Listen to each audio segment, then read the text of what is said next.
गोड़ लगतनी हम है बेबी बुआ। गोड़ लगतनी हम है किरण फुआ। दर्शक लोग रउआ लोग कैसन बने बताई लोगिन। का बताएं लोग कितना दिन से गायब हो गए रहलू है वहां के पूछा तारू दर्शक लोग से।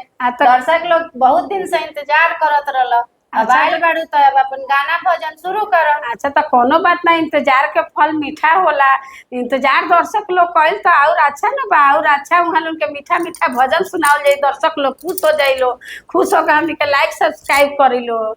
इंतजार के फल मीठा होला। चला ना दर्शक लोग के सुनावल जाई, ओई पर खुश हो जाइलो दर्शक लोग। चला भाई देर आए दुरुस्त आए। तो चले एगो खूब बढ़िया राम जी के भजन है। पितृ पक्ष में खाली भजने कीर्तन दान दक्षिणा न होला। हाँ बतावल चला कोई बात के जे दिहाले जनमियानो हो, कइये लिखले लीला रे। जे दिहाले जनमियानो हो, कइये लिखले लीला रे। कवन सुंदर ठोके तार हथियानो हो, हमरा रमाले कवन सुंदर ठोके तार हथियानो हो, हमरा रमाले दिहाले जनमियानो हो, बरमा लिखले लीला रे। राम जी दिहाले जनमियानो हो, बरमा लिखले लीला आर। सीता सुंदर ठोके तार हथियानो हो, हमरा रमाले आधार।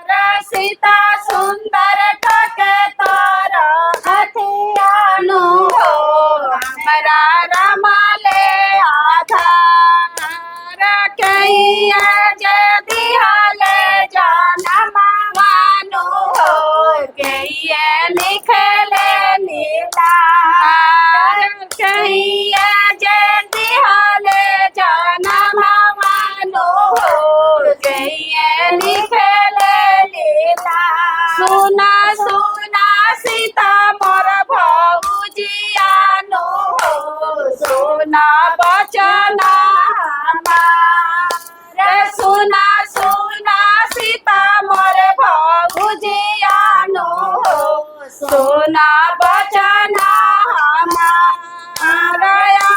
हिंग बड़े मोर भैया बानो हो, कुछ भोजना बना। हिंग बड़े मोर भैया बानो हो, कुछ भोजना बना। सुना सुना लक्ष्मण देवरा बानो हो, सुना बचना हमार।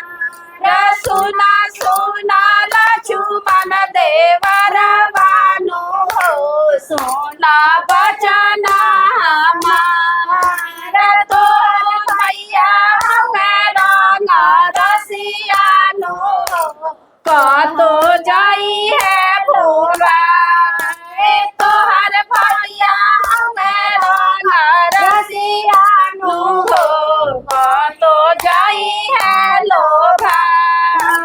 कइये जे दिहाले जनमियानो हो, कइये लिखले लीला रे। कइये जे दिहाले जनमियानो हो, कइये लिखले लीला। दर्शक लोग रउआ लोग के गाना कैसन लागल से हमनी के अपन कमेंट और शेयर करम लोगिन। ऐसा ही अपन प्यार दुलार हमनी के बनौले रखेम लोगिन। नमस्कार। नमस्कार।